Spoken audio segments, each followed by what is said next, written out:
Picture this: you're standing in the grand throne room of the royal palace in Paris. The year is 1405 AD, and you witness something that makes your blood run cold. The most powerful man in France, King Charles VI, is screaming at his servants to stay back, convinced that if anyone touches him, he will shatter into 1,000 pieces. His eyes are wild with terror, sweat pouring down his face, as she backs himself into a corner wrapped in iron-reinforced clothing that he believes will protect this fragile glass body. The courtiers exchange horrified glances, whispering behind jeweled hands, because everyone knows the terrifying truth. The king who rules over millions has lost this mind, and his delusion that his body is made of glass is about to plunge an entire kingdom into chaos. Before diving into these forgotten stories of survival and suffering, if you enjoy learning about the hidden truths of history, consider hitting that like button and subscribing for more content like this, and please comment below to let me know where you're listening from. It find it incredible that we're exploring these ancient stories together from different parts of the world, connected across time and space by your shared curiosity about the past. What you're about to hear isn't just another tale of royal madness. It's the story of how mental illness can transform a crown into a curse, how a king's broken mind can break a nation, and how one man's delusion became everyone's nightmare. That name. Charles VI might not be familiar to you, but his descent into glass delusion will haunt you long after you finish listening. Let's start with the man before the madness took hold. Charles wasn't born insane. In fact, his early reign showed remarkable promise. When he ascended to the throne in 1380 at just 11 years old, the French court whispered that they were witnessing the dawn of a golden age. Young Charles was intelligent, charismatic, and genuinely concerned for his people's welfare. During his brief period of personal rule in his early 20s, he reduced oppressive taxes, dismissed corrupt advisors who had controlled him during his regency, and showed every sign of becoming one of France's greatest kings. The people loved him. They called him Charles the Beloved, a title that would become bitterly ironic. But something was already broken inside the young king's mind, a crack in the foundation that would eventually bring the entire structure crashing down. Maybe it was the genetic legacy of his family, a bloodline already poisoned by generations of strategic inbreeding, that had created a genetic nightmare. His mother, Joanna of Bourbon, had shown signs of mental instability. His grandfather, King John, had periods of strange behavior that court physicians couldn't explain. Charles was born into a legacy of madness, a ticking time bomb wrapped in royal purple. The first crack appeared on a weltering August day in 1392. Charles was 3 years old, riding through the forest of Le Mans with his retinue on their way to Brittany. The heat was oppressive, the kind that makes men see things that aren't there, that turns shadows into monsters. A ragged man suddenly emerged from the trees and grabbed the king's horse's bridle, screaming a warning ride of "Erther, noble king. You are betrayed, turn back before they destroy you." The guards beat the man away, but his words had planted something dark in Charles' mind. For hours, the procession continued through the oppressive heat. Charles became increasingly agitated, his eyes darting to every shadow, seeing assassins in every servant's face. Then, as they crossed an open plain, a page accidentally dropped a lance. Theme till clanging against Starmore sounded like the crack of doom. Something inside Charles's mind snapped like a rotten rope. Finally giving way, the king began screaming incoherently. He drew his sword and turned on his own men, his face twisted into an expression of pure animal terror and rage. "Traitor," she shrieked. "You're all traitors. They've sent you to kill me." He attacked his own brother, the Duke of Orleans, nearly killing him. Before 4 knights managed to wrestle the king to the ground, it took 6 men to finally restrain him, and Devent and Charles fought like a wild animal, frothing at the mouth, his eyes rolling back in his head. When they finally subdued him, he fell into a coma that lasted 4 days. When Charles woke, he had no memory of the attack for a few blessed months. He seemed to recover. The court physicians declared did temporary fever, nothing more, but the crack in his min. Dad become a Chasmand. It was only a matter of time before he fell through completely. The true horror began in 1405, 13 years into his affliction. When Charles developed the delusion that would define the rest of his cursed reign, he became utterly convinced that his body was made of glass. Not metaphorically, not symbolically. He believed with absolute certainty that he was a fragile glass sculpture in the shape of a man, and that any impact would shatter him into irreparable fragments. The transformation was gradual but relentless. It started with Charles refusing to sit on his throne, convinced the hardwood would crack his glass. Buttocks court records describe him standing for hours during audiences, swaying with exhaustion, but refusing to rest this ice. Constantly scanning for anything that might collide with his fragile form. Servants who had once helped him dress were suddenly forbidden from touching him. The king would scream in terror if anyone came within arm's reach, backing away with his hands raised, protectively his voice Rising to a panicked shriek, "Don't me, for God's sake, don't touch me." Il shatter, the court physicians were baffled and horrified. They had dealt with melancholy, with violent rages, with religious mania, but glass delusion was something altogether stranger. Dr. Guillaume de Harsigny, the king's personal physician, left detailed notes that reveal the medical establishment's complete helplessness in the face of this bizarre affliction. His Majesty believes himself to be composed of glass, wrote Harsigny, and will permit no contact with other persons, or hard surfaces, claiming that such contact will cause him to break into pieces. He has ordered special clothing reinforced with iron rods to protect himself, and will only sit upon cushions of such depth and softness that they might safely catch a falling egg. The special clothing became Charles' obsession. Royal craftsmen were commissioned to create garments unlike anything ever made before, constructed elaborate iron frameworks like cages worn beneath the fabric, designed to protect the king's imaginary glass body from any impact. Imagine the King of F. Rance draped in silks and velvets, but underneath wearing what amounted to a walking prison, iron bars and wooden struts, creating a buffer between his body and the world. The weight of these contraptions was enormous. Charles could barely move, shuffling through the palace corridors like a man carrying his own tomb. The paranoia consumed every aspect of his life. He refused to travel in carriages, convinced that any bump in the road would shatter him when he absolutely had to move between locations. Servants constructed special litter spattered with layers upon lay, Ursoff cloth and feathers carrying him, as if he were the most delicate treasure imaginable. Even then, Charles would whimper and cry throughout the journey, convinced that each jostleau was bringing him closer to destruction. His sleeping arrangements became a nightmare of elaborate precautions. The royal bed was surrounded by walls of cushions, creating a padded cell within the opulent bedchamber. Servants had to build barriers between the bed and all furniture, leaving a corridor of empty space wide enough that even if the king fell out of bed during sleep, he would land on nothing harder than goose down guards stationed outside with specific orders. If they heard the king scream, they were to enter immediately, but move slowly, carefully, making no sudden movements that might startle him into moving too quickly and shattering. But the glass delusion didn't just affect Charles's physical existence. It poisoned his relationships, destroyed his ability to rule, and transformed him from a beloved monarch into a prisoner of his own mind. His wife, Queen Isabeau of Bavaria, tried desperately to maintain some semblance of normalcy. Historical accounts describe her attempting to embrace her husband, only to have him shrink away in terror, tears streaming down his face as she begged her not to break him. Imagine the psychological torture for Beau. Thoth, the wife, unable to touch her husband, a king unable to feel human contact. Both of them trapped in a nightmare that had no escape. The impact on France was catastrophic, while Charles cowered in his padded chambers, convinced he was made of glass. Rival factions at court's a one opportunity. His uncles and cousins, the Dukes of Burgundy and Orleans, began a vicious power struggle that would eventually tear France apart. They presented documents for the Mad King to sign, knowing he could no longer evaluate what he was agreeing to his seal-authorized war treaties. Execution saw while Charles worried about whether the act of holding a pen might somehow damage his glass fingers.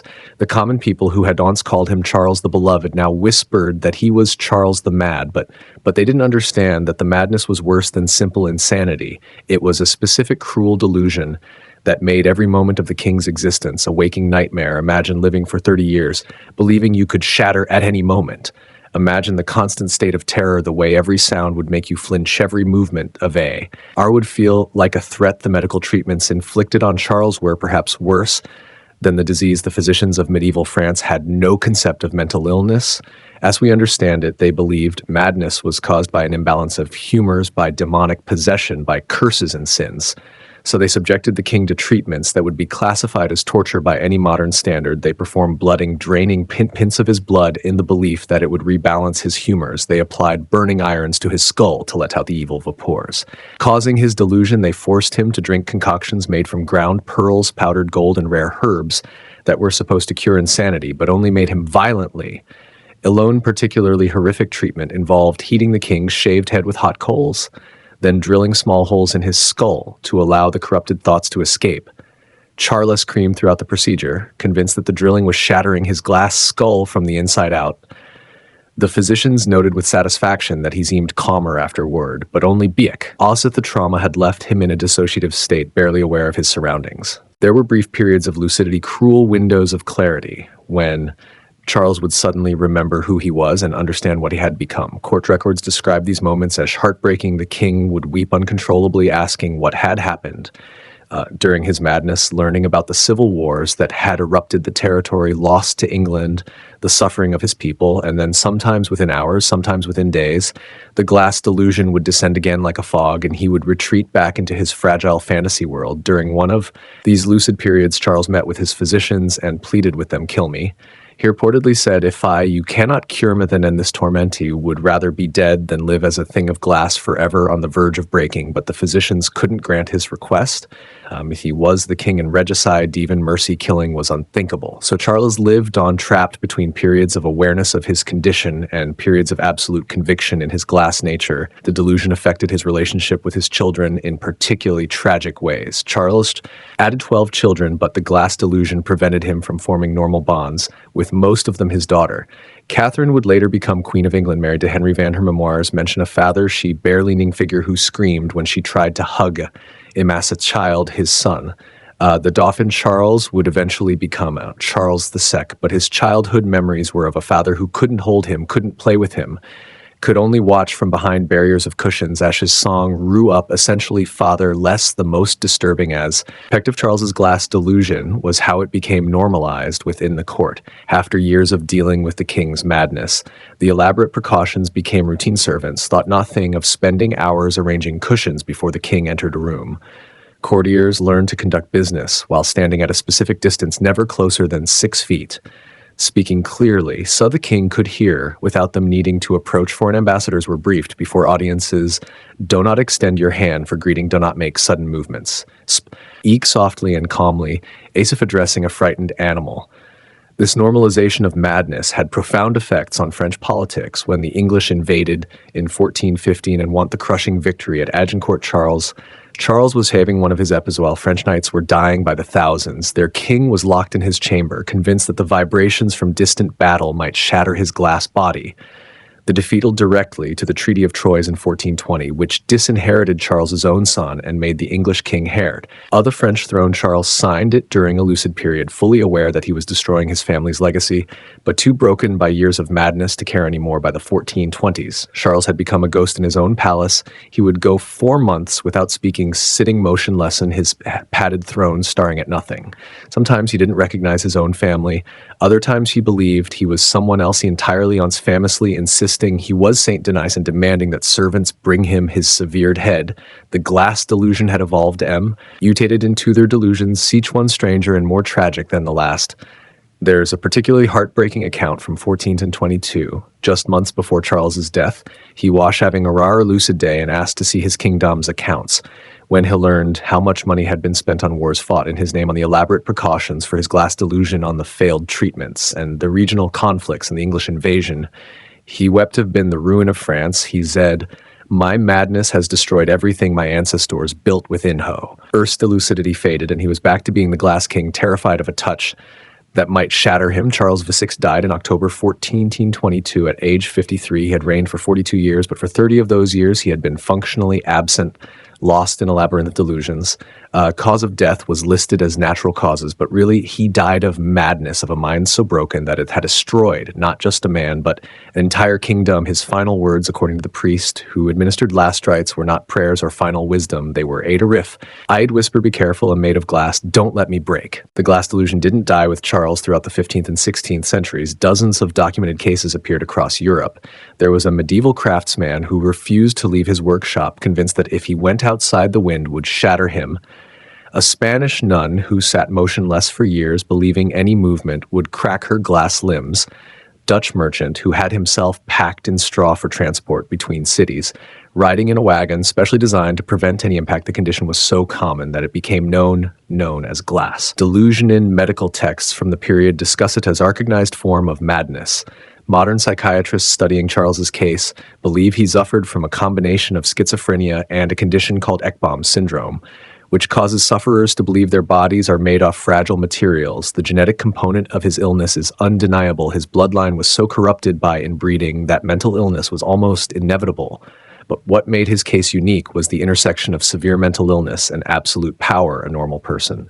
If glass delusion might be cared for by family, might be confined to an asylum, but Charles was aching, so his entire nation had to accommodate his madness. The palace where Charles pent his final years still stands, converted now into a museum. Tourists walk through the Grand Throne Room, where the Glass King once cowered in his iron-reinforced clothing. They admire the tapestries and the architecture, taking pictures and commenting on the opulence of medieval royalty. But there are no plaques explaining the terror that soaked into those stones, no memorial to the man who spent 3 decades convinced that existence itself was dangerous. Charles Vix's legacy is complex and dark. He is remembered as Charles the Mad, the king whose insanity helped lose France to England, who created the conditions for Joan of Arc's rise and the Hundred Years' War's bloodiest phase. But he was also a victim, a man whose mind betrayed him so completely that he became a prisoner in his own body.